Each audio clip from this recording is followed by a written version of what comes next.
working for you. A weekly talk radio program which highlights developments of national interest and the activities of your St. Kitts Nevis government. Join host Lesroy Williams as he presents news, views, reports, and interviews about everything regarding the activities of the Team Unity government and the building of our communities and the development of St. Kitts Nevis. Tune in and call in to interact with your government and share your views regarding the upward forward development of your community and our beautiful Twin Island Federation. Working for you is weekly, every Wednesday live from 1:30 p.m. to 3 p.m. on ZIZ Radio, Win FM, and Sugar City FM with rebroadcast on participating stations. Working for you. Good afternoon, and a pleasant good afternoon, that is. Welcome to another Working for You program. As usual, I am your host, Lesroy Williams. Today I have with me three esteemed guests, and we will be speaking about Project Viola, which is in its 20th year, and it is an education project for teen parents and at-risk youth. I have with me the veteran, the former director of the Department of Gender Affairs, Ingrid Charles Gums. Welcome to this program. Thank you. I also have with me Celia Christopher, the Director of the Department of Gender Affairs, and I have Kiziana Liebert. I think I got that name correctly, right? Yes, you did. Kiziana. And she is a graduate from Project Viola. It is quite an honor to have both the former director and the present director among us. And Project Viola, of course, is a program that is meant to give a second chance to teen mothers so that they can complete their education and that they can become independent and to be able to financially help themselves and so on. And it is 20 years old. The project is 20 years old. So today we will be speaking about some of the objectives, the history of the program, the challenges, and the highlights of the program. So to start the ball rolling, I am going to invite the former director of Gender Affairs, Ingrid Charles Gums, to give us an overview of the program, taking into consideration the objectives, the history of the program, the challenges, and some of the highlights of the program, since you were there from the inception. Sounds like a whole day. Okay, thank you very much, Mr. Williams. St. Kitts and Nevis is a signatory to several conventions that address the rights of women, and specifically the rights of the girl child. The Beijing Platform for Action 1995 is one of those documents that has a whole section that's dedicated to the girl child. And one of the areas in that section of the document speaks to girls and their education even after they have become mothers in school. And St. Kitts and Nevis is a signatory to that document. We are also a signatory to the United Nations Convention on the Rights of the Child. Also signatory to CEDAW, the Convention on the Elimination of All Forms of Discrimination Against Women, and its optional protocol. So, taking those three documents in mind, we do have an obligation to provide education for girls, girl mothers, in the mainstream of the school system. I know that there are some people who think they should come to school and learn typing and cooking and parenting after hours, but the obligation is to education in the mainstream. Now, after 1995, which was the year of the Beijing, the Fourth World Conference of Women, the climate in the Caribbean was really right for advocacy with reference to girls' rights. And St. Kitts and Nevis was no exception in terms of its advocacy. 95, 96, there was a lot of advocacy. I was in education, by the way, at that time. I was not in gender. But the passion in the Department of Gender Affairs was quite contagious. And so I volunteered my time to be in the department to help with the issues relating to women. Now, St. Kitts and Nevis was in the forefront in the region. Trinidad and Tobago and Jamaica were probably ahead of us. And Jamaica actually helped St. Kitts and Nevis by coming here in the person of Beryl Ware. She came from Jamaica and she brought with her a teen mother who was now in university. And that was really impressive for us because we saw that through the nurturing of a young female in high school, that girl was now a university student. And so we were determined that we would become a part of that action. Of course, the advocacy in St. Kitts was not easy. We had a lot of opposition. There were people who felt that girls who went to school and got pregnant, some as young as first form, were women and that they should go to work, they had no business in school, and we were encouraging it. That was the perception. And of course, it took us quite a bit of effort. As a matter of fact, Nevis, for example, didn't come on board immediately. And I want to congratulate Nevis now because they have a program called Second Chance. Yes. That is doing pretty well after, of course, resistance. And they have come to realize that this is what we call a powerful poverty reduction strategy, educating girls, mothers in school. And so I remember there was a girl in Nevis who got pregnant in high school, and the parents were trying to get her to go back to school. And I intervened because it wasn't happening, and I took her report, a copy of her report, and Mr. Conda was the minister then. And I showed him the report. That girl was passing everything. Everything. Maths, sciences, languages, everything. And the school didn't want to have her back. And Mr. Conda said to me, Miss Gums, which school wouldn't want a girl like that in there? And we looked at it and we said, we have to constantly agitate for the realization of equal rights for girls in the school system. And after the public awareness around this program, in 1997, the federal cabinet, through a policy decision, decided that teenage mothers had a right to be in school in the mainstream. And we emphasized the mainstream because there was always a feeling that they should have an education, but it should be right, an alternative to, I don't know whether being pregnant as a teenager was a contagion of some kind, but the perception that they shouldn't be in the mainstream was very well, supported throughout our country. And so we felt that the mainstream was where they should be, and that was what the policy decision articulated. And so 1997 September, any girl in St. Kitts who was a teenage mother and wanted to be in school had the right to be in school, but not only that, with the support of the state through social service interventions to ensure that she would realize, because when you're a mother in school, you have other challenges. You're not your average student. You do have other issues that do need some support. And so that was what we did in 97. This program has really served us well. I think we have served over 200 students during the years that we have functioned, and some of them have gone on to do very well. And if it's just a case of their earning a living for themselves and being independent, we would have achieved having completed school.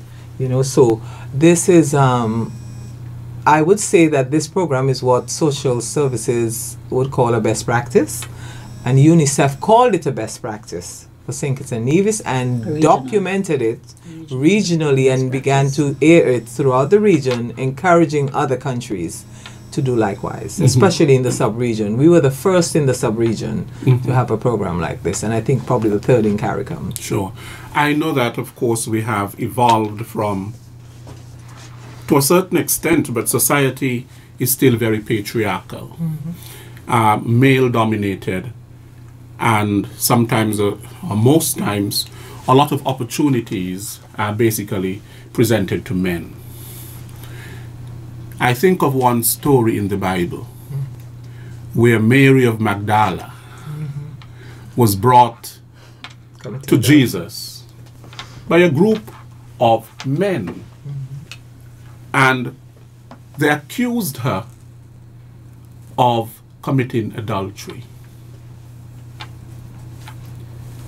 Of course, she could not commit adultery by herself. And Jesus said to them, which of you have no sin of your own? And he bent down to write something. They couldn't cast any stone because they had sins of their own. And by the time he rose up, they were all gone. I say that to say that sometimes, most times, it's the women who are stigmatized, discriminated against, and the man runs wild and free. He is not the target of any sort of a scorn, any show of disgrace or disdain. We see it in church too, where the woman is pregnant. She is not married, but yet she must go to the back of the church because she would have committed a mortal sin. She is somehow banished to the back of the church. She can't go to communion, even after maybe she would have gone and, spoken to the pastor and so on and so on. So, you are right that there has been a lot of discrimination and stigma and scorn towards young women who get pregnant. What about the males, the adolescent males? Because I know that this program is for at-risk youth. What about teen fathers?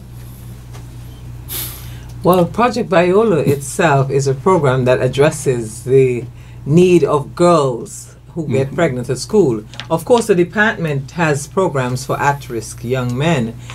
The fathers of the teen mothers' children are seldom teenagers, very seldom, and that takes us into another topic, which is for another day, of adult men who violate young girls. I would say sexually inappropriate behavior toward young females in our country is almost a way of life. And I know I got a lot of, as we say, flack, quote unquote, for saying things like that in the past. But it is true. A lot of our sexual violation of girls goes unreported. And when it is reported, very often, it is not prosecuted to the fullest extent because we have issues related to the virtual complainant, who very often is a mother who could be discouraged from keeping the matter in the justice system through maybe a payout of some kind.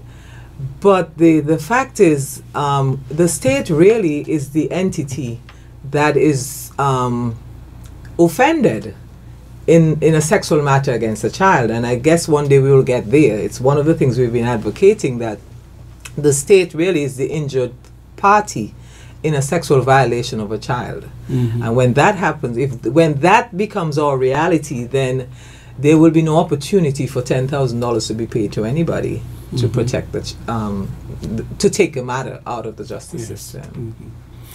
Okay, Ms. Christopher, I come to you now. What is being done at the policy level with respect to Teen Mothers Project Viola? What has been done? What has been done is that teen mothers are expected to complete their education. The goal is to ensure that they complete their secondary education and are able to go on to tertiary education. So when a girl gets pregnant, because of the cabinet decision, policy decision, she goes back to school, and the Department of Gender Affairs comes into play with providing support in the form of social assistance, child care, and whatever is needed to complete that education. Okay, now there is a manual, there is a handbook. Yes. Over the years, we have had difficulty with some of the schools because we know the principals. We have new principals on board who are not Teen mother friendly. teen mother friendly, and they're not aware of some of them are not aware of the government's cabinet decision, and sometimes you do get some pushback and so on. So what we have decided to do to make sure it is standardized, whether a principal leaves or not, or you have a new one in place, we are working on a manual and a handbook to distribute to the schools and to the participants. Okay. Now, in what consists some of the support for teen mothers in Project Viola? Are they educated about We do. reproduction, for example? STIs, for example, domestic abuse. Could you give me a sort of a, what curriculum? In terms of programming for the teen mothers, what we have during the long summer program when they are not in school, and even when they are in school, we work along with other agencies such as the community health nurses and so on, to go in and to speak to them about personal development and career development. Now, the personal aspect involves self-esteem. You talk about gender-based violence. You talk about sexual and reproductive health, which covers STIs and all of that and so forth. So you have 1 week of personal development. You also have 1 week of career development. Then you have 2 weeks of skills training and 2 weeks of job attachment. Now that used to be a 6 weeks program. It's probably down now because of lack of funding. It's probably down to 2 weeks or 3 weeks or so on. But even so, we still try to get all of those components into the program. So once they're there, we work with them, as I say, in their personal development, and we also now moving to provide parenting, because we see a serious need for the parenting aspect of that program. We did it, but on a little ad hoc basis, but we need something more structured because of the issues that are emerging with the younger mothers. Now, the ideal thing, of course, is not for teenagers to get pregnant because they are not ready for motherhood nor fatherhood. Yes. They are not financially ready. They are not emotionally ready. They are not psychologically ready to embrace that heavy responsibility of parenthood. And so therefore, the support is necessary. Now, what is being done? What type of a program is there by the Ministry of Social Development, of course, to reduce teen pregnancy? Is there a strategy? And over the years, have you seen a reduction in teen pregnancy or an increase? Definitely a reduction. There is a reduction in the teen pregnancy. And in order to help reduce program, we rely heavily on education and training in some aspect. There is where we put our major focus on the education. But you still have that challenge of family responsibilities, because even with all that you can do in school, it goes back to the home. And so we would like the parents to cooperate with us and to work with us in order to avoid all this teenage pregnancy that we are having, because as you say, they're not ready for motherhood. The girls are not ready for motherhood, and their focus should be on education, not on parenting. Okay, now, how has the program been supported over the years? What type of support has it received from the private sector, from the public? Is that the question for Celia or for me? Go ahead, you can answer. Anyone can. Well, from the onset, this was a program that was heavily supported by private sector. Of course, it's a state program, so the state funding is obviously a part of it, but private sector played a significant role in providing scholarships for the teen mothers for tertiary level. They also provided job attachments, stipends for their transportation and lunch for school, etc. Also, the United Nations Children's Fund provided quite a bit of support for the program. We had several private persons who helped us with training, people like Eugenie Williams, who's a very skilled person. She now resides in the US, but she taught the girls how to do clothing design and various types of crafts, etc. We had another lady from Jamaica. She's now abroad. She did massage therapy with them. So we had a number of private persons in addition to the private sector supporting this program, because they all realize the benefits that would be down to the country if this program were to be successful. And as I said, UNICEF realized our program was doing very well, documented it and aired it throughout the region. Even Barbados didn't have a teen mother program. So really we got a lot of support for the program from the private sector. The state, of course, had an obligation because the first responsibility is to the state, but the private sector was very, very helpful. And we were able to help countries like Antigua, when Sheila Rosa was the Director of Gender Affairs in Antigua, to set up their program, as well as St. Vincent, Polly Oliver in St. Vincent, to set up their program as well. So once the word got out that St. Kitts program was doing very well and other countries started looking to us, well, we try and work with them and exchange, we do a lot of exchanges in terms of not that the people went, but we exchange information and so on to see how we could develop the program, make it a lot better than how it was. And in that regard, our program ended up becoming a best practice in the region. Okay, I have here with me and on the panel Kizzy Ann Liebert, who is a graduate of Project Viola. Kizzy, we want to thank you for your courage in coming on this program and your willingness really to share your testimony in terms of how the program has benefited you. So I want you to speak to, in terms of the time that you spent on the program, the benefits that you derived from it, and where you are today because of that program. All right. I became a teen mom in 2001. I became a part of Project Viola in 2002. The program was really beneficial to myself and all of the other young ladies who took part. We were allowed to go back to school. That's the first thing, in order to continue our education. Now, as Ms. Christopher said, we had workshops during the summer vacation, and these allowed us opportunities to interact with other teen parents and other persons in the wider community who didn't want us to be pushed aside. They want us to see us grow, develop, be able to help ourselves and our children. We had different sessions with persons.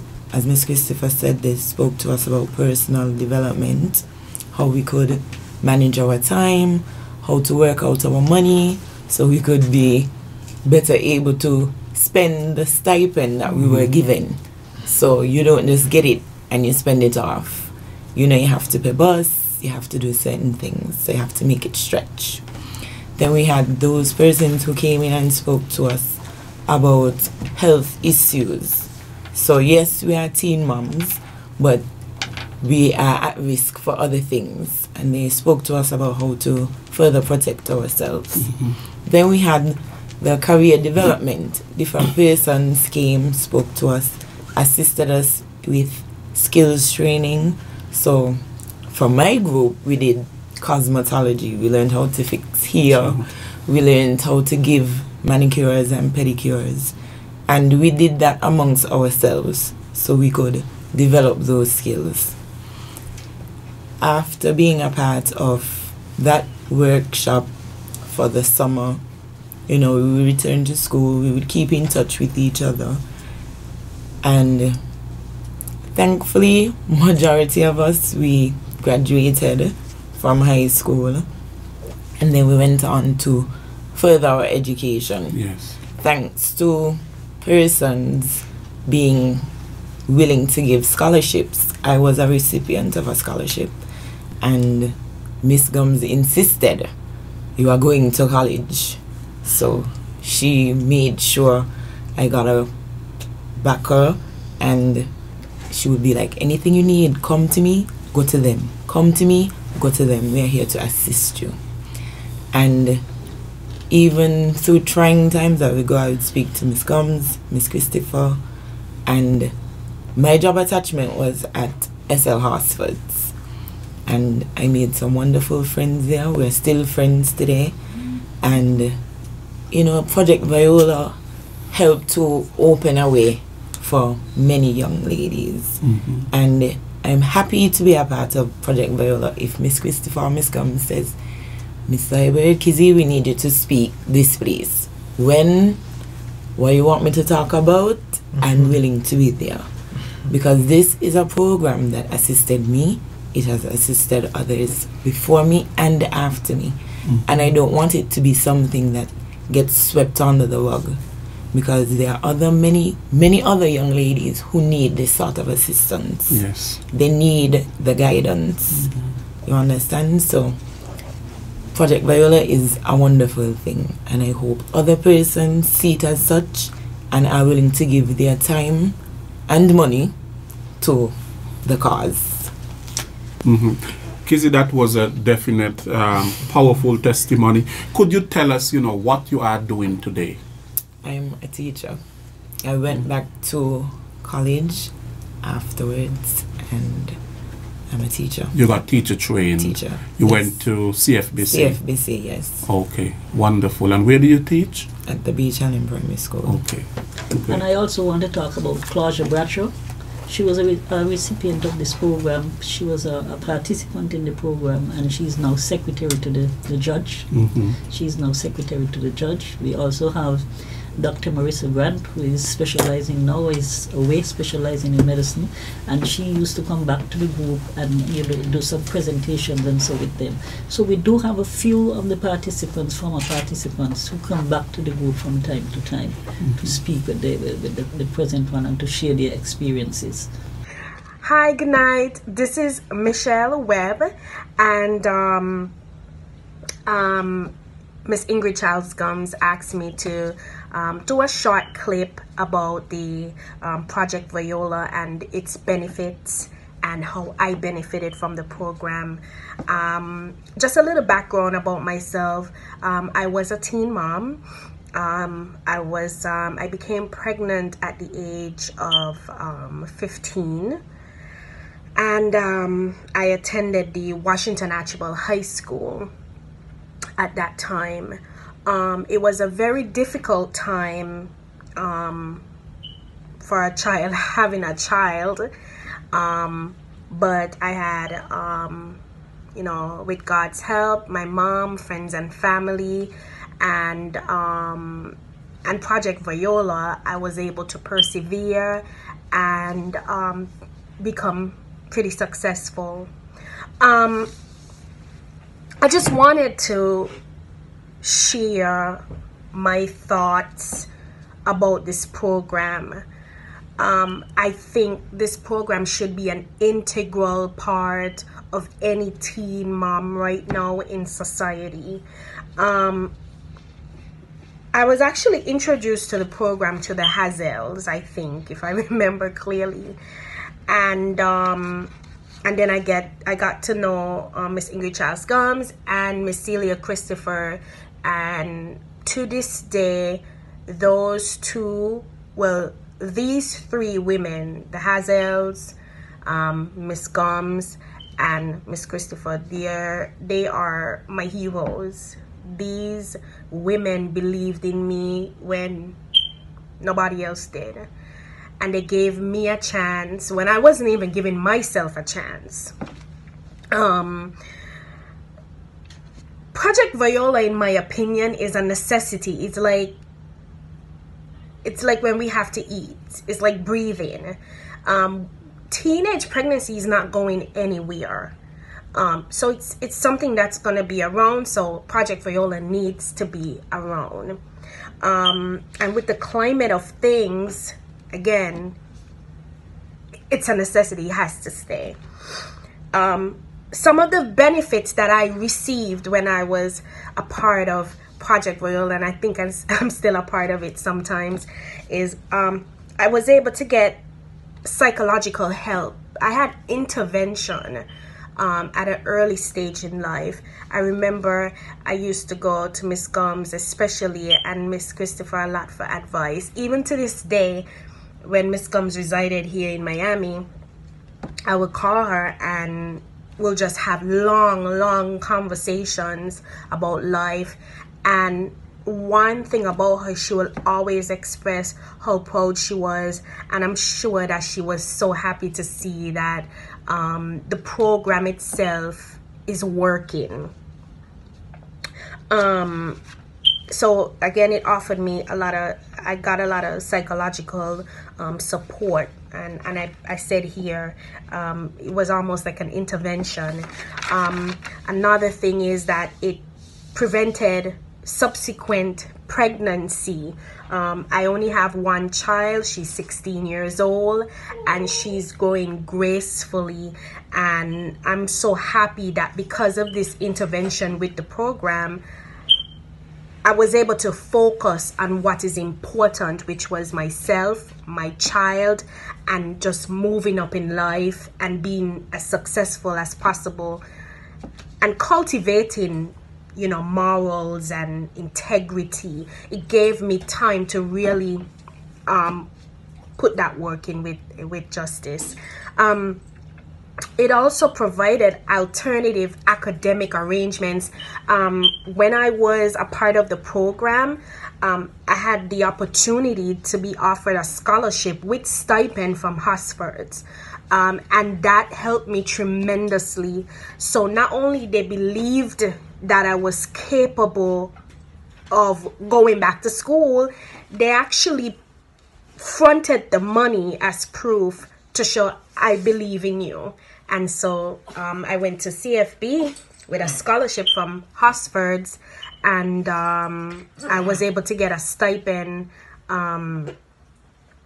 monthly in order to help support Justice. It offered me counseling assistance, or it offers counseling assistance. I just want to go back to, even to this day, I still get counseling from Miss Gomes. You know, she's just such a good voice of reasoning and articulate with it and assuring and positive. And that's what these teenagers want. They don't get a lot of it at home, you know. So unfortunately, they go out looking for love in the wrong places, and you know, then they get caught up and they get pregnant, and sometimes it takes them a little longer to really see their true potential. It also taught me a lot of parenting skills. It helped to build my self-esteem, confidence, and the drive to keep going. And I'm still going. Again, my daughter is 16 years old. She's almost 18. Could you believe that? Oh my God. And she's ready to leave. Anyway, I am a strong advocate for Project Viola. I will always be, no matter where I am in this world. And it helped me tremendously. And I can never say enough thanks to Miss Hazel, Miss Gomes, and Miss Celia Christopher. They believed in me when a lot of people didn't. They stuck by me even to this day. And we need Project Viola. So I am going to keep going and moving and petitioning for the continuance of Project Viola.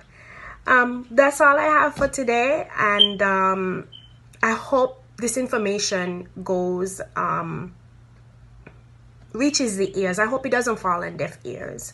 you know, and I hope you guys get to hear from more teen moms that benefited from the program, and it was a pleasure. Right. You know, accepting responsibility and being responsible young people in our society is quite something. And teaching responsibility is a duty that adults have to teach to the younger people. But sometimes adults themselves are not responsible and are not seen to be responsible people. In the case of teen pregnancy, Ms. Gums, you mentioned before, of course, the teenager is somehow violated by an, it's not a teacher, adult. Very often adult, it's an adult male. The very fact that the teen is involved with an adult male and this happens doesn't show much responsibility in the very first place. And then when this happens, oftentimes the father of that child abdicates his responsibility. He stops speaking to the young girl all of a sudden because the pregnancy now is, I was not really into that. And now I have to think of responsibility and so on, and I ain't have it. And then the cases of having to go over to the court and speak about paying child support, that is something that I always look at with a lot of scorn. Why would somebody have to go to a court to pay for the child? To pay for a child. To get a father to pay for a child. To me, there is so much, I don't understand it. I'm not a father myself, but I simply do not understand it. $50. What is $50? It's worked out based on your ability to pay. Worked out based on your ability to pay. But should it really come down to dollars and cents? It's dollars and cents, but what about your presence with that child? That's it. I'm saying that's the easiest to give. Money is the easiest thing to give a child. And if you're not giving money, you're not giving anything else. Well, of course, there are cases where people genuinely are not employed, etc. But money is the easiest thing to give. A child needs a lot more than money. Yes. A child needs father involvement with him or her, and there are lots of children who are hurting because they go to class and somebody is talking about their father and doing things with their father, and they can't have any similar experience, and so they're very hurt, very, very hurt. And you can ask some of the teachers when they have Father's Day programs what the response is. Of course, it's getting better. Lots of men are stepping up and being good fathers, but the issue of teen pregnancy is a very troubling issue. We used to be in the 20% range at one point for teen pregnancy rate, and we have really come down. I'm not sure what the recent stats are, but we have seen a decrease. 19 to 21. We have seen a decrease in teen pregnancy, although people believe that once we started allowing girls back in school, there would be an increase. Yes. But we haven't seen that, and I would ask myself and ask them, who would get pregnant just to get a little support, which is not even adequate to take care of all your needs. What we do need to understand, though, as a nation, is that we don't have the resources to run a welfare state. And if we could facilitate the empowerment of our people, especially our women, and I may sound sexist here, but women's dollars tend to reach more people than men's dollars. And I hear you saying, and you're male, but some male out there may say, oh, I'm being sexist. But the reality is that when a woman earns, she helps her own family. She helps that old woman up the street who doesn't have anything. She helps that old man over the road there who needs something. So getting girls to complete their education in the mainstream and go on to tertiary level and to become productive citizens of the country is a very important endeavor. And having done it for 20 years, I think that St. Kitts and Nevis, we're in the forefront, we're in the vanguard of social innovations in the region, and we must continue to be in the front. I think there are times when our good practices tend to fall asleep, or we allow them to get leg cramps or whatever, but we do need to ensure that the Teen Mother program continues, because we have seen what it has done over the past 20 years. Yes. Now, what we are seeing in society today is that quite a number of women, large number of women, are excelling in the field of education, in several disciplines, and so on. And we know that in the Caribbean, most of our households are matrifocal, in that they are run by women. Most times the male is not there. He has abdicated his responsibility, or comes in an ad hoc fashion just to look for the child. Today, however, while there has been an increase in more university graduates and so on being women, we are hearing a cry about male marginalization. That males now are being marginalized. And who is marginalizing them? They themselves.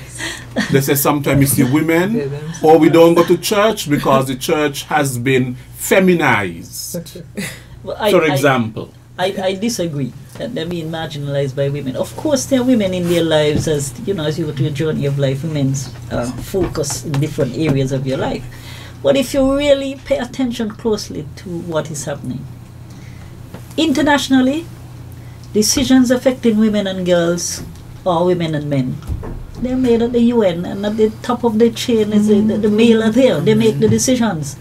You come down to regionally, if you look at the regional machinery, you hardly have females in that machinery who pass the decisions along. And locally, you have a little token of women in there. So I don't understand why all of these males are in these important positions and are not trying to advance males' cause. So I don't agree with the thing that women is who is marginalizing them. And again, too, apart from that, when it comes to education, everybody is afforded the same opportunity. You have the same 24 hours, you have the same opportunities. So if you chose not to use yours wisely, then you shouldn't be crying that you are marginalized. Now, once ago, what used to happen is that you had a lot of dependency. That is why this program, Ms. Gums, as you said, is to help women to be independent. Because before, what you had is that you had a lot of dependency. Women depending on men, especially for financial support. And that dependence bred a lot of things. For example, the dependency means that I can beat you up because you have to depend on me. There was a certain level of domestic violence. Violence towards women, seen basically as inferior, that you have to depend on me for support. And because you have to depend on me for support, even though I don't like you, and even though I still have to stick up with you because you are providing for me. And I suppose that has been an integral part of the Project Viola, helping women to be financially independent. Nowadays, what we're seeing is that you have more women on the rise in terms of financial independence. And what you find happening now is that you have the young men saying, well, I want to get a woman to support me. I have heard that. Now the woman must now support the man. The tables basically have turned or are turning. You see? I want to say a little bit about marginalization. Marginalization is a term that we must use very carefully in the Caribbean region. You mentioned that ours is a matrifocal society. It's still very patriarchal, by the way. Yes. And marginalization is a deliberate effort to sideline a group. And I don't see a deliberate effort anyway to sideline men as a group. What I do realize, though, is that because of changing gender roles, a lot of men are being left behind, because things are not the same as they used to be 20 and 30 and 40 years ago, and we have to have more fluid gender roles. What is happening in the region, and I could say in St. Kitts and Nevis, is that the major portion of care work is being done by women. And that in itself is a major challenge for women, because you may be the best suited person to be the chief executive officer of the company, but you have to look after your children at the end of the day. You can't be at the board meeting till midnight like your fellows could be, and so you have to pass up accepting the position because you have another role to play. You might be caring for your mother is disabled, you're caring for her. You clearly can't be in the office at 9 o'clock in the night. You have to give a bath, you have to prepare for bed.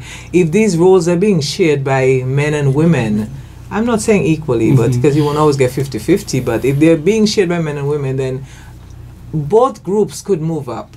See? And so when we talk about men being marginalized, the real challenge is that a lot of our men still have the same old roles of the 40s and the 50s, and that is definitely, of course, we talk about education and it's not being appealing to boys, etc. And that's another subject. Boys really need their learning styles taught too. I'm a teacher by profession, and I do know that boys' learning style very often are different to girls' learning style. They're not into the didactic learning where you sit down and the teacher's feeding you information. They want to have more hands-on.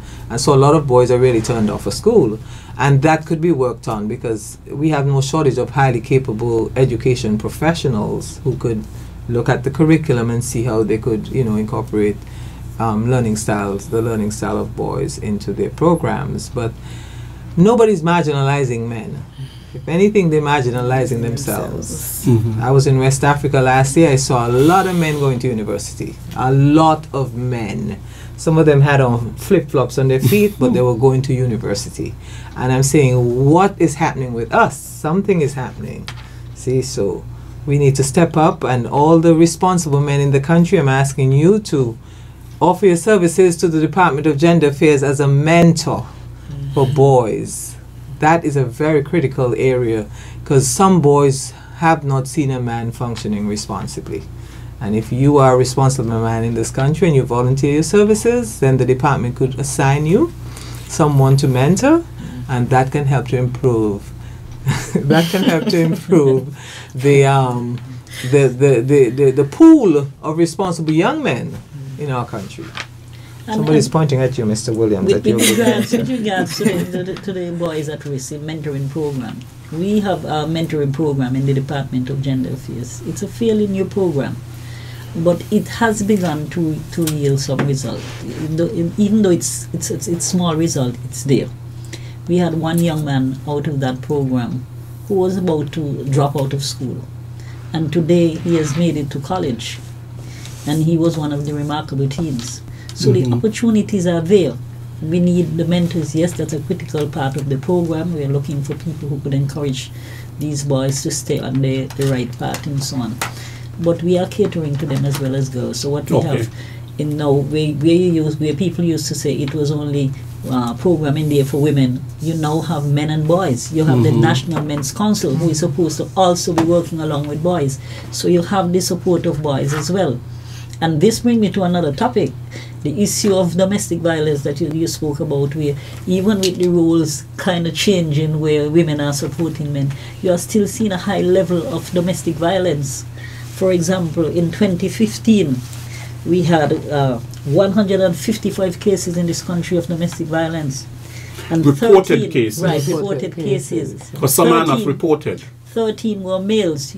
People talk about, women and domestic violence, but we also have males who are also victims of domestic violence. In 2015, we had. But 13. They don't report it. No, most times males don't report pride it. And their ego and all of that, and so because you have a woman beating you. What is wrong with you? You must be some kind of a paper man or something. So they're not going to go and report it. But we had 13. But for women, we had 142 females that were victims in 2015. Now you look at 2016, it is also increasing. You have 37 males who were victims in 2016, and you have 157. You have 157 females. 137. 137 females And 20 and males. 20 males in 2016.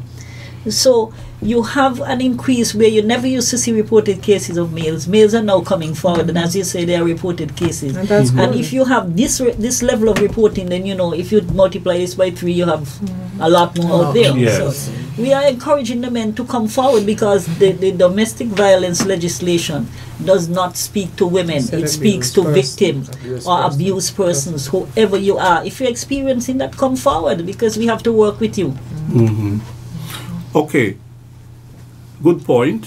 Which brings us on to, you spoke about domestic violence, but sexual abuse, and in particular child sexual abuse, is also violence. It is sexual violence towards Children. anyone on the whole, but towards children, Children. in particular.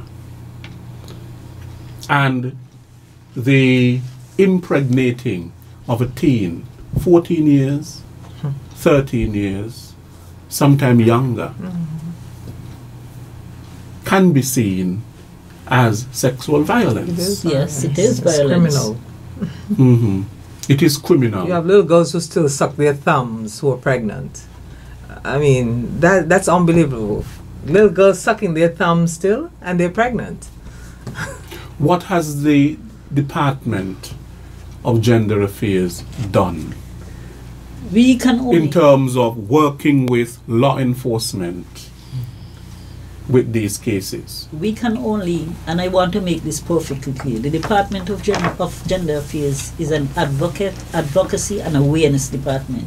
We can raise awareness, we can advocate on behalf of the victims, but when it comes to enforcement of the law, that's where the police take over. Now, if we get a case and we have done all that we have done, and we refer the matter to the Special Victims Unit, we expect them to enforce the law. And so people are saying you're not seeing that level of support coming from the Special Victims Unit. I mean, we could bury our head in the sands all we want, but there are people out there who have, real experiences and so on. So we are trying to work with them to see how we could move this thing forwards, because people have to be held accountability. There are many ways to solve conflict, and it doesn't always have to be violent. And so with regards to children, I mean, you're talking about child sexual abuse. I'm talking now, not the teenagers, but children, toddlers and babies and all of those things and so on. I mean, this is disgusting. Nobody has the right to violate a child, even an adult. And when you stop to think of this, you also have to look at what is the prosecution level with all of these cases. What are we doing as a country? Because we could just try to sweep it under the rug. It's Yes. there, and it has to be addressed. So I am hoping that all of the relevant agencies who work in these areas, that we can get together and try to solve some of these things, because if we don't, we're going to have an epidemic on our hand. It may seem simple now, and it's just a few cases, and I don't call it a few because one is one too many, and so on. So it is imperative that these agencies work together to try and nip this thing in the bud. Yes. Are And the you legislation too. right? Do you get a lot of reported cases of this? Well, the Child Protection Services, which is a part of the Ministry of Social Development and the department in that ministry, they do the reporting on child and child sexual abuse, and they work close with the Special Victims Unit, who has to enforce the law. At this point in time, we have a number of cases that we have to address, and I think the department is working towards addressing that. In the Department of Gender Affairs, as soon as any of those cases reaches our department, we get immediately in touch with the Special Victims Unit and start the process to try and see if they could bring these people to justice. But the prosecution rate, there is something wrong in the prosecution rate. I'm not sure what it is. I don't want to lay any blame. There could be a number of factors involved, which Yes. I'm not sure of. But it's time to wake up and pay attention to what is happening. One of them is the virtual complainant being the the parent of the child. That is the definite factor.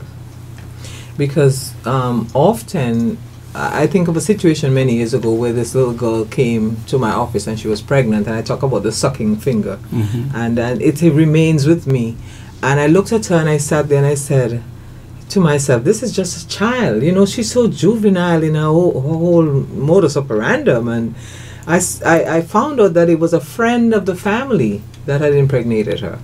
You know, she apparently helped with duties in the house of the friend next door, the family, you know. And the parents now were reluctant to prosecute because it's a friend. But I said to the parent, I say, anybody who impregnates your child is not a friend at all. You know, so why do you think you have an obligation to protect this person? But I mean, there are other factors, I think, you know, they're involved in that particular situation. But again, if the state is the injured party, then the perpetrator has no opportunity to bargain with the state. You know, so I think that's where we have to go. That's the direction in which we have to move. I don't know what it's going to take to get that legislation, but the state really should be the party injured in a sexual violation of a child case. Sure. These children should be ward of the state, and the state should do the prosecution on their behalf. I recall some years ago when I used to be an officer, a field officer. I went to the Washington Archibald High School to do my daily visiting and my weekly visiting and so on. And I was called to the Beach Allen School.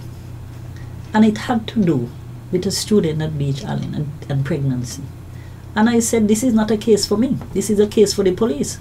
I was never told that I should visit the primary school to deal with teenage pregnancy. So I refused to go and call the police and call the department. Yes. But as adults, we got to see it for what it is, and we cannot cover these things up. We got to expose the people who are doing this, and as I said before, hold them accountable. Whether it's the parents who are involved, whoever they are, we need to bring it to the fore and deal with it. Okay, Kizzy, and the Project Viola, how has it helped you in terms of parenting, being a better parent to your children? Well, as I said, we had different facilitators coming to speak to us. They can only do so much. It's a learning experience. So day by day, you are going to use what persons have told you, but then you're going to have to work it out for yourself. Is this the best thing to do with my child? Because no two children are the same. No two persons can parent the same. In my experience, I try and do what is best for my children. I am not going to look at how other people raise their children. I know what I want for them, and this is the way we are going to do it. I speak to my children very openly about what I had to endure as a teen parent. I had you and I had books. You know, you don't even have a fly. So your focus should be your books. And I think that is where a lot of parents need to go. We need to pay attention to our children's education. We want the very best for them. Now, I'm not saying that my child can't become a teen mother. There's only so much that I can do. When she's not in my presence, then she's living her own life. But with every action, there's a consequence. And you have to let them know that. You understand? And that is what I do. I'm not going to hide it under a bush. Oh, I had you when I was 16. Why?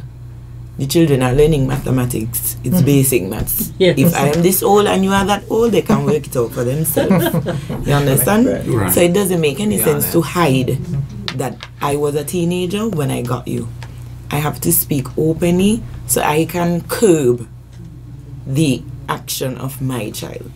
You understand? Yes. And if anybody comes to me and say, oh, I want you to speak, I will do my best to speak to anybody else's daughter. You understand? But if you don't come to me, I'm going to see it and I'm going to be like, I don't think you should be doing that. I'm going to offer you a word of advice, but I am not your parent. So I can't do too much. You understand? But Project Viola has taught me openly speak about whatever. It doesn't make sense to hide things. You have to speak about what you know and try to assist your child and other person's children. That's, well, even before I became a parent, I wanted to be a teacher. Yes. So it has just helped me along.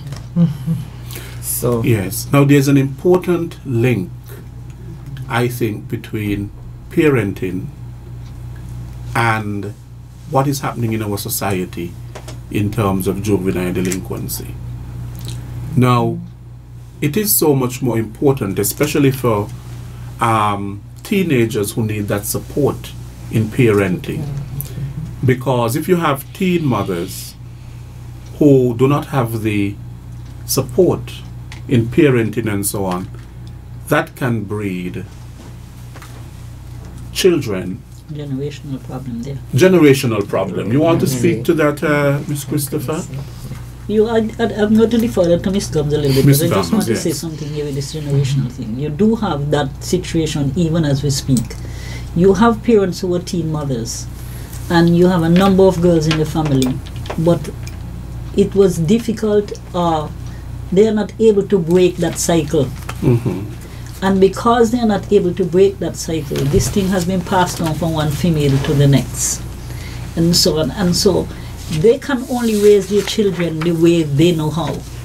And I think with the family life education, that should be able to help to also help them to break that cycle. I'm not sure how it is done in the school, but that should be a good vehicle of training, especially the girls and so on, both girls and boys, to help them if they are in that generational situation, to help them to break the cycle.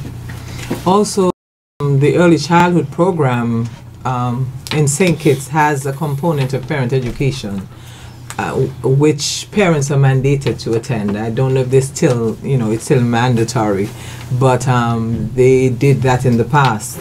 UNICEF has done a lot of training in St. Kitts with reference to parent education, training trainers. St. Kitts has a lot of parent education trainers. And I feel that the time has come when we need to roll out a real parent education campaign within our society again.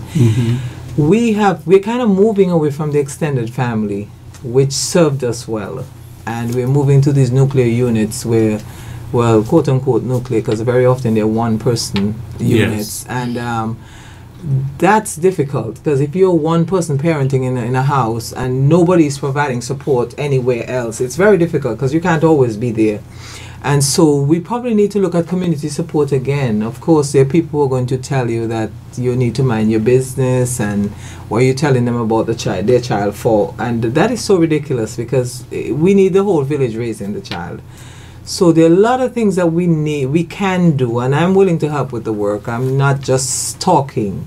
I feel that the time has come for us to roll out a really large parent education endeavor in this country again. We did train a lot of people. I know some of them by name. UWI has a list of all of those people who were trained, because it was done at the University of the West Indies. And we can get back to parent ed in a serious way, because I have seen families where every 15 years somebody gets pregnant. And I remember working with a family where the great-grandmother was 45 years of age.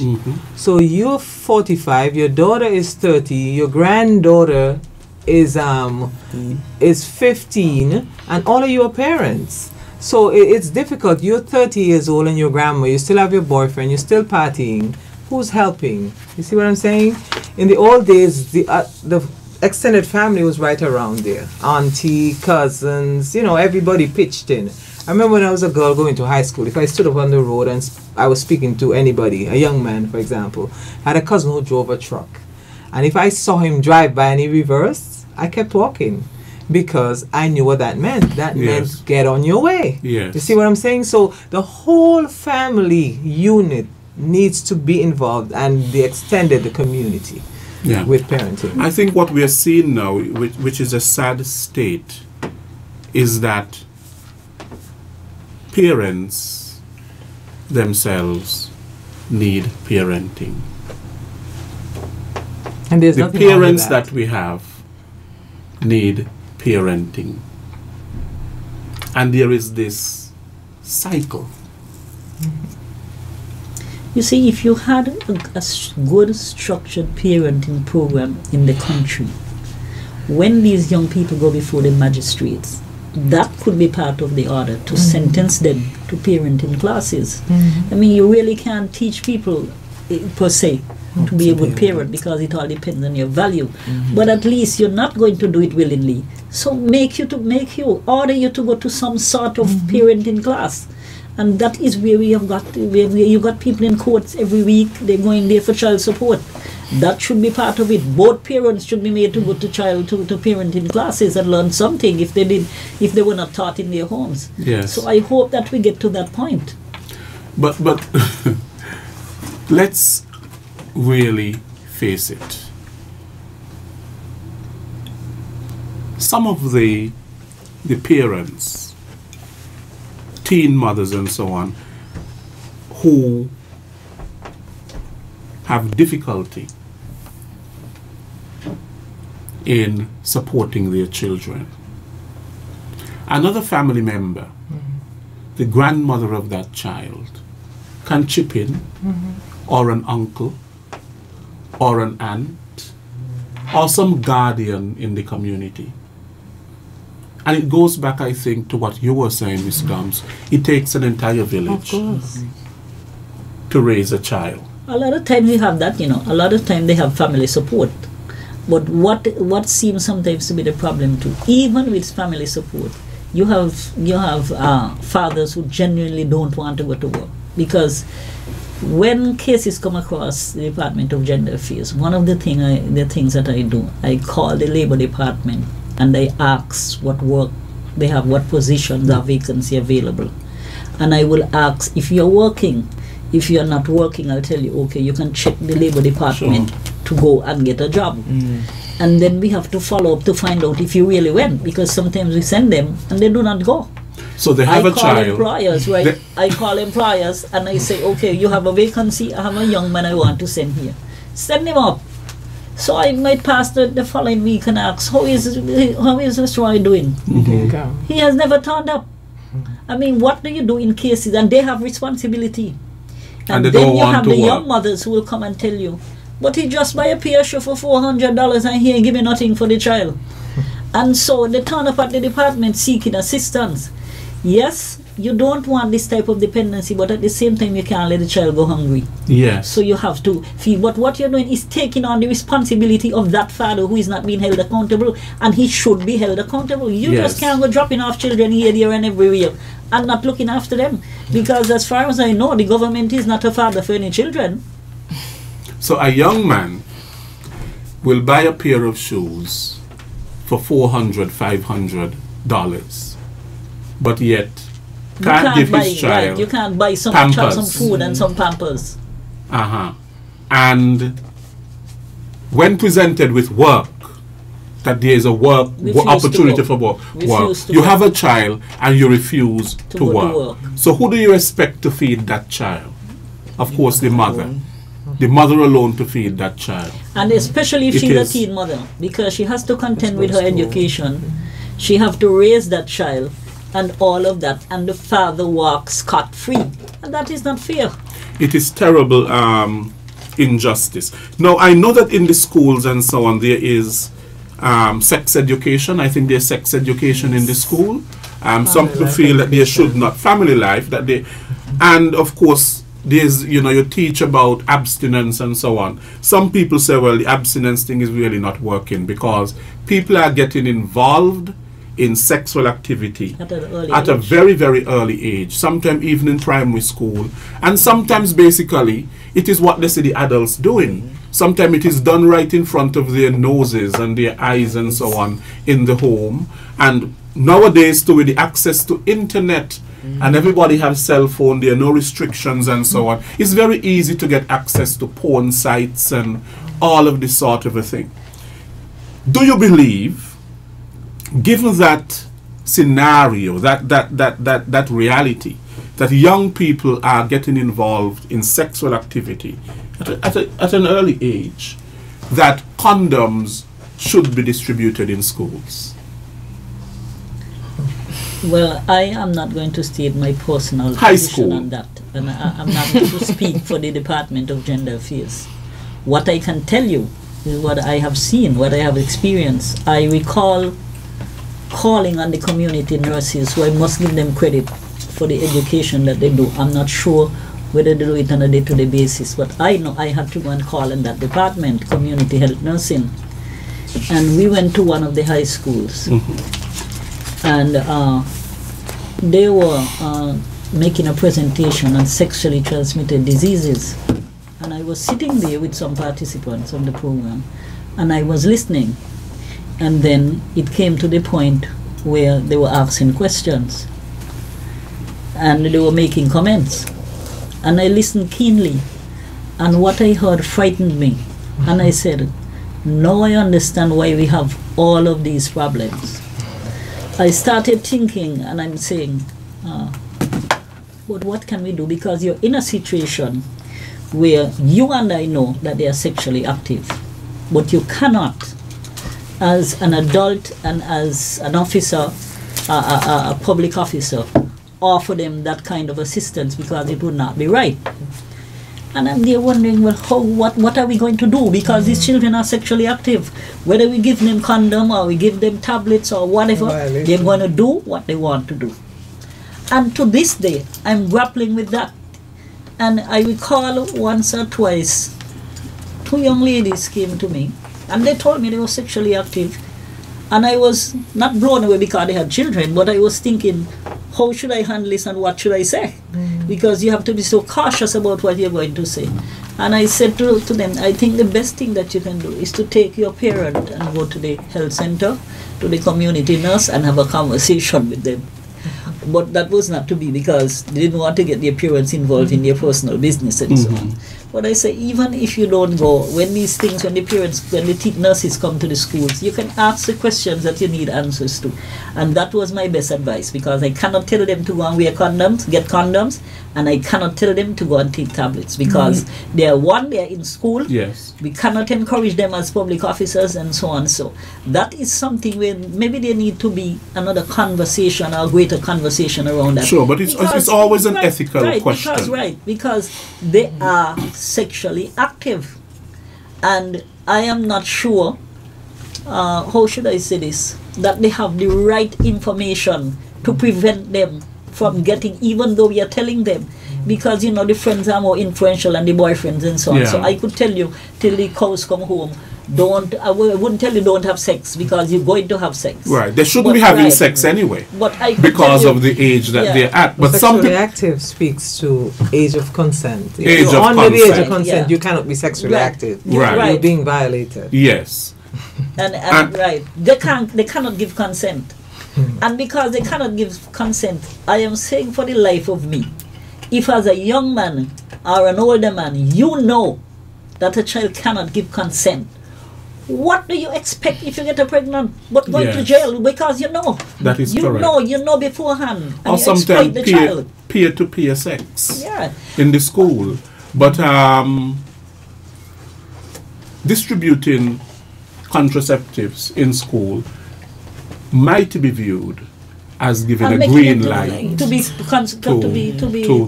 be active, to be sexually involved. I think that's one of the arguments against it, of course. But then the question is, what do we do? You could give all the every education teenager in the will world. go to collect condoms. Right, you can give That's all right. the It's a choice, a education in the conscious world. choice. It's a conscious choice. That is right. It comes down to values. Yes, okay. Well, we have to go to the phone lines. We're having a very interesting conversation here. I have with me, of course, the former director of the Department of Gender Affairs. I have with me also the present director of the Department of Gender Affairs. And I have Kizzy here with me, who is a graduate of the Project Viola.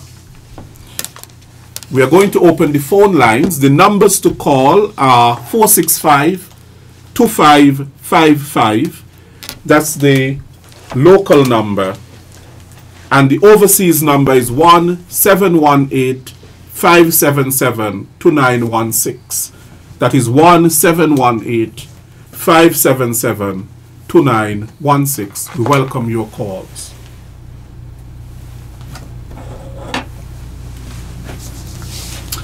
there is no one presently on the line. Now, gender sensitization, gender socialization, gender equality. What are we doing? What is the department doing to sensitize persons about gender? I know there is a theory or there is a philosophy out there. You tie the heifer and you loose the bull. Okay. There are so many aspects of gender. It's a very wide topic, and so you have to sensitize or train people in gender sensitization. Last year, we trained over 116 focal points in the public, private, and civil society. Someone is on the line. Working for you, good afternoon. Good afternoon. I'm asking a question of Mrs. Christopher. What is the procedure when a father wants access to a child out of wedlock? I ask this question because I observe some irregularities with the department and the court. The father was taken to court and he had to pay child support. He had access to the child, but just for victimization, he took the mother to court to say he want access. An officer came out and made inquiries, and the father said he would put the child by his mother. The investigator went out and he did all that. They went back to court, where the mother said that the father doesn't live with her. They went back to court. At court, the investigator didn't get up and tell the magistrate that. And at the end of the day, the mother had to pay cost. And I'm saying it should have never happened because they didn't say that the child was not the father, he wasn't getting custody, but he just do it for victimization. And here's it, the father owes money, and he was able to go to court and cause the mother to pay cost. What do you think about that, Miss Christopher? Okay, let me explain to you.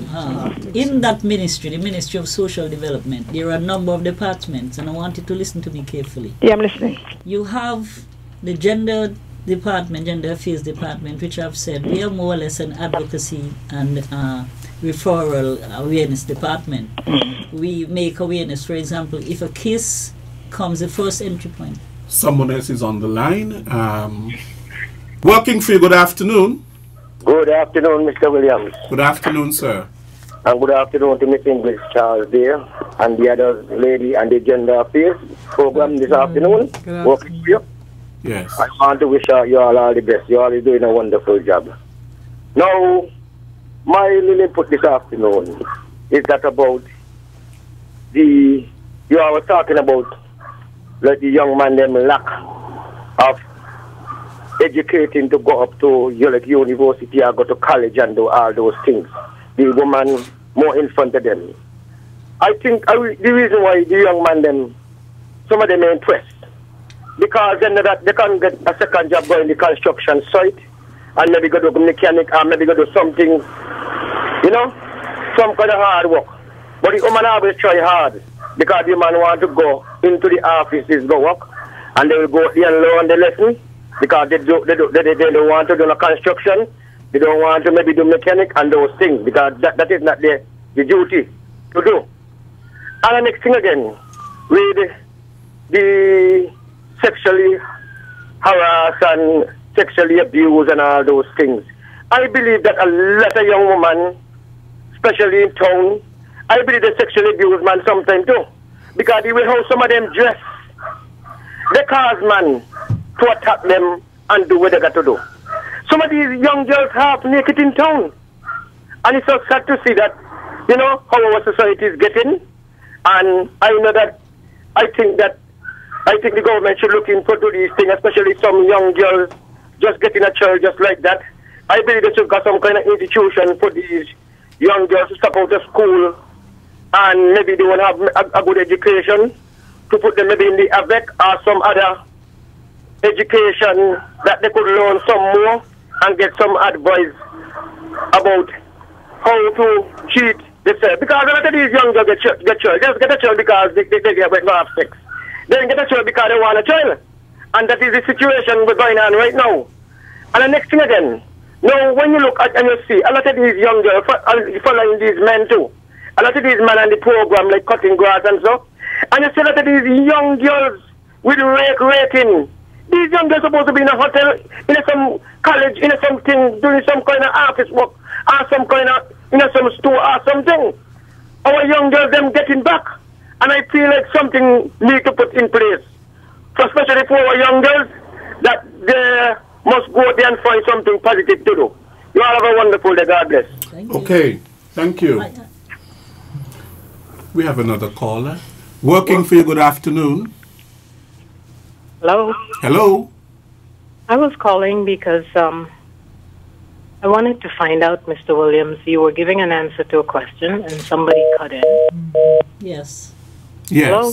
Yes, she's going to continue. Yeah, well, will you take questions and then pat them, or are you just going to answer a question and take another question? We can take another question, but they are taking questions, so they will answer all of the questions. Okay? Then my question is, is there training for the police officers and members of the state institutional structures? Is there gender training for these people? Is there gender training for law enforcement officers? For law enforcement officers and other institutions of the state, is there training for male people in those, and even women as well, in those institutions? Because it seems like the laws are not being enforced because people who are in charge of enforcement are themselves very patriarchal and are not putting in place what needs to be put in place. So my point is, shouldn't there be a wider societal training around issues of gender? Sure. Get you. And I'll take my answer off the air. Certainly. Thank you so much. I don't have a tirade to go on. Yes.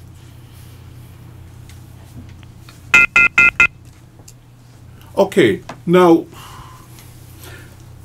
we have quite a number of... Celia, let's Yes, I was speaking to the fact where the lady asked what can be done with the case that went to court. No, I was explaining to her that there are several departments in the ministry, and the Child Protection Department is responsible for all cases pertaining to children from 0 to 18 or 19 years. So she has an issue of whether it was child maintenance or child access or whatever. That department has to deal with it. We are in the process of restructuring that department because we have found that there is a lot of complaints, and the customer service, our customer service leaves much to be desired. So we are also working on that. But with regards to you not feeling satisfied about the outcome of a particular case, then you also have what is going to be put out to the public shortly, where we had the Child Protection Board. So if you are not satisfied with your result, you will be able to take it to another body, so that you can get a fair hearing of the matter. I do not know if that answers the question of the access. We can dictate to the court, but what we can do in the ministry is to make sure that the cases go through all of the process, and that we have the complaint, we have some way where you can lodge the complaint if they are not satisfied. So I will say to that caller, if you felt that you have not gotten the results that you think you should have gotten, you can visit the department and have meet with the permanent secretary, who will arrange to probably meet with the board and discuss your case, whatever we have to put in place. Ms. Gums?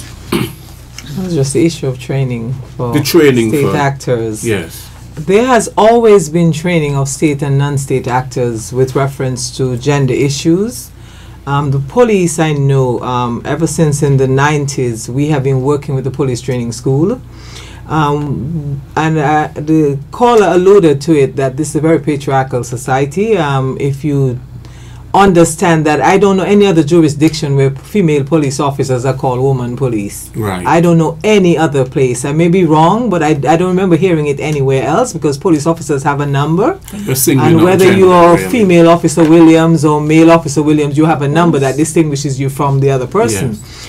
But this is what we call a palpably patriarchal society. But there is training that is ongoing for public sector, private sector, and civil society. Just pause a minute. We have another caller. Working for you. Good afternoon. Yes, good afternoon, Mr. Williams, and to your panel. Good afternoon. Yes, well, let me start out by saying, even though I believe in modesty, as if a woman wants to just modestly, it's her choice. If a woman to walk naked in the government road, no man have the right to sexually assault or molest her. That's right. To stop victim blaming. Women, as a man and an animal, if I see a woman walking naked in the road, first thing I do is call the police, catch him, and he doesn't know what's going on with her. I don't think no sexual nothing. So let me get a kind of idea we had, please. That's right. And if I'm not mistaken, I heard the farmer CMO said already that actually that teenage pregnancy is down. Yes, it is down. Because we have this idea, and we like to broad brush young people, especially our young women, that's all they just do. Is want to pan down and make babies. And I don't appreciate that as a man, because that makes our women look like they have no class, and we need to get an idea what we had. If a young lady make a mistake, I mean, we always got to stress out the ladies and to the guys. That's right. If a man don't want to have a child with a woman, just put on a condom. Why have a child with a woman you ain't in love with? You ain't make no sense. But you see, we got this male chauvinistic thing. Every game I got play, I got to score. I got to leave a child there, and then we got all these problems. So I'm glad the effort being made to take care of the young women who these things happen to, because honestly, this thing has been going back a long time, especially when and the aspect of sexual abuse. As I've heard horror stories from women, I'm in my 30s, and I'm talking about women who are in the 50s, talking about back in the day, you had fathers who thought that it was okay to molest the daughters, that was a practice. And that's why you find so much issues nowadays, because those women go up and had children, and they had that trauma, and they pass it on to the daughters. So, it's like a domino effect. So, I'm really glad that this topic is being looked into, and I just, encouraging the ladies on the panel to keep up the good work. And, we as men in St. Kitts, men on a whole, we need to get these ideas out we head about how women dressing, and no. Not in the 21st century. Okay, thank you. We have another caller, and that would be our last caller for this afternoon, as we're almost out of time. Working for you, good afternoon. Good afternoon, everyone. It is a very, very interesting program. I would say that parents must teach their children in the earliest age about sex. And when someone says something to them, they will know they have to tell their parents about it. But when you tackle something in the early, you tell them about the period, and all those things. And it will come as a guard and a prevention for them. Thank you. Thank you. We'll just have one more caller. Working for you, good afternoon. Hi, I called earlier, and Ms. Gums was responding to my question, where she said that there are state actors, training for state actors and non-state actors. My question was specifically about training wider societal gender education, because I have a specific case to speak to, and I know that it's typical. I live in the U.S., and I was in St. Kitts and met a family whose 12-year-old daughter was sleeping with, I should say, was being molested by a 27-year-old bus driver.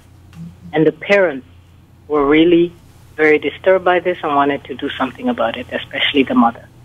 The case eventually went to court. I was counseling the little girl, And I asked her a number of questions about this, and she said the guy told her he loved her. And he took her the first time to Bird Rock in the bus and ran her around the bus, and then he raped her. And after the rape, it became a regular thing. In my opinion, constant rape. When the case went to court, this is my point, the guy had already gotten back in touch with the young girl and told her or bribed her to speak against her mother in court. And eventually the judge, a female judge, asked her if she felt that, if she knew that this was rape. And she said, yes, she was told this. And the judge said to her, who told you this? Why did you bring this case to court against him? And the young girl said, my mother told me to do this. That was not the truth. I was counseling the child, so I know the case intimately. The judge threw out the case. That is my point. This is a female judge. Women can be patriarchal too. The case was thrown out. It was really disturbing to that family. That is just one case. Okay? So that's the point I was making, Ms. Combs, about we also trained the judiciary too. Yes, they were trained, the judiciary. We also trained the judiciary, but the reality is people, the voices of our initial learning sometimes are so loud that the new learning has difficulty setting in. But it's a work in progress, and I don't know the details of that case, but it's very unfortunate because the facts should speak for themselves. As long as there was proof that this person was in violation of the law, I don't see how they could have been, this person could have been set free, but I don't know the whole case. But the truth is that sometimes victims of discrimination are themselves enablers of the discrimination, the perpetrators of the discrimination. And I have difficulty understanding. And this voice sounds very familiar to me. If the child is 12 years, she can never give consent. She cannot give consent. So yes, so what we're talking about is statutory rape. Right, that's right. And the only point I'm making, why I brought up the case, and I know it personally and intimately, is that there are women in positions, and this is not women versus men point I'm making. I'm saying that there are patriarchal people in charge of so many institutions of power in the society who themselves are deeply patriarchal. And who themselves may have been victims too. Training. And I hear, Ms. Combs, you're saying that old learning is harder to replace by newer learning. Yeah, I grant all that, but we need to do some real serious work about turning around what's going on in our society. I take your point, caller, and I'm in St. Kitts again, and I will be challenged to carry out this particular mandate that you're putting on the table. I am very happy to hear that, and I stand ready to help. Thank you very so much. Thank you so much for your input. Thank you. Okay. Right, quite a lot of issues there. Regarding children. Very, very serious ones, of course. Now, we started talking about, did you have anything else to say? Well, we didn't even get with to touch on the respect to 16-day campaign. Right, that is what we are going to So touch we have on now. program. So just the 16 days of activism against gender-based violence campaign, which is it is ongoing. It's the Ministry of Community Development, Gender Affairs and Social Services that has the 16 days of activism against gender-based violence. Both male and female, right? Yes. It's both male and female. And could you speak a little bit to it, Ms. Gomes, what it's about? 16 Days of Activism begins on November 25, which is the International Day for the Elimination of Violence Against Women, and it ends on December the 10th, which is World Human Rights Day. And during those 16 days, the issue of gender-based violence is highlighted internationally. St. Kitts and Nevis is no exception. We have always been very involved with this particular campaign, and it seeks to end violence against women in particular. Of course, we know that men are the recipient of violence too, but to a lesser extent, although we see societal violence, but family violence in particular, women are the major recipients of family violence. So it is gender-based violence is an umbrella term for any harmful threat or act directed at an individual or group based on actual or perceived biological sex, gender identity and or expression, sexual orientation, and or lack of adherence to varying socially constructed norms around masculinity and femininity. So it's not just women, it's about people of gender-based. Gender-based. For example, in societies where men show preference for homosexuality and they're physically abused, they're burned, they're mistreated, that is violence, gender-based violence too. Yes. Okay. Now, what are some of the activities that the department has to commemorate this? Miss Christopher? They had a day of prayer. On Sunday, there was a day of prayer. It was not the usual church worship. What we had asked a number of churches to do is to, is to highlight that during their sermon and so on, to speak to their congregation regarding gender-based violence. So that was on Sunday. Then we have the distribution on the 27th. That was on the 25th, we had the day of prayer.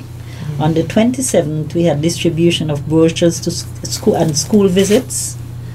We had the school visit continuing to the 28th. Today, we are here in ZIZ and we are doing this working for you with regards to gender-based and child violence.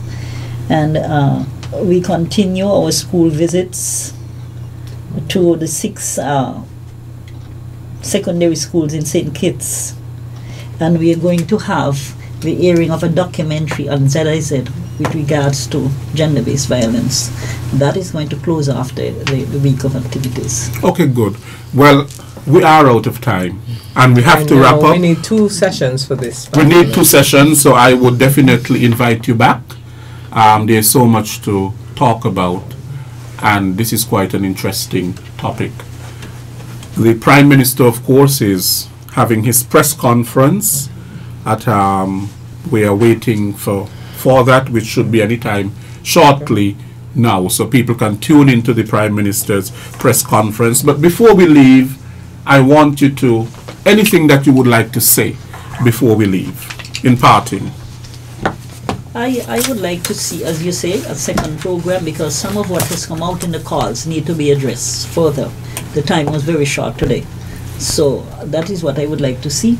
And I would like to also see that agencies who deal with gender-based violence be a little more proactive. Don't wait for the victim. Let's all collaborate. If we are having something at the department, you don't have to wait for an invitation to come. You can call and be a part of it, or we can call you and be a part of what you're doing. So we welcome anyone on board. As the lady called and said she would like to be a part of it, we welcome you. Just come to the Department of Gender Affairs and we'll be happy to have you work along with us, because we cannot do it alone. Ms. Gums?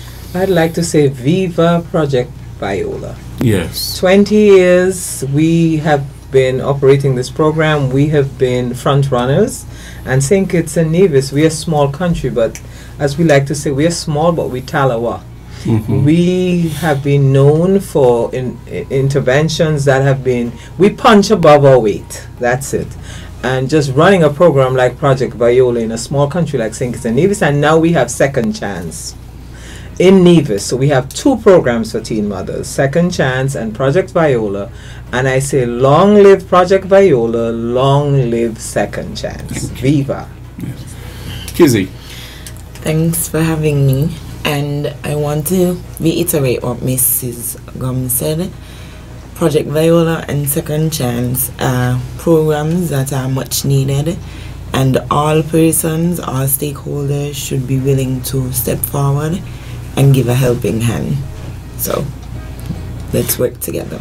Well, I want to thank all 3 of you, Kizzy, Miss Gums and Miss Christopher. Thank you so much for coming on this program and speaking about such a very important issue, a very timely issue, that of how we can support women in our society, especially teen mothers, help them to really be the best that they can be, financially independent, because of course when you have mothers teen mothers or other mothers who are financially independent and who are contributing towards the society, it redounds to the benefit of the entire society. And so we encourage this, and I want to thank you very much for coming on today's program and sharing with the public, you know, all the knowledge. Casey, sharing your experience as a teen mother, which has been so powerful, and so on. So thank you very much, and I look forward to seeing you again in the near future. I want to thank all of our listeners and all of our callers. This has been another edition of Working for You. I am your host, Lesroy Williams. I will see you next week. Working for You. A weekly talk radio program which highlights developments of national interest and the activities of your St. Kitts Nevis government. Join host Lesroy Williams as he presents news, views, reports, and interviews about everything regarding the activities of the Team Unity government and the building of our communities and the development of St. Kitts Nevis. Tune in and call in to interact with your government and share your views regarding the upward forward development of your community and our beautiful Twin Island Federation. Working for You is weekly, every Wednesday live from 1:30 p.m. to 3 p.m. on ZIZ Radio, Win FM, and Sugar City FM with rebroadcast on participating stations. Working for You.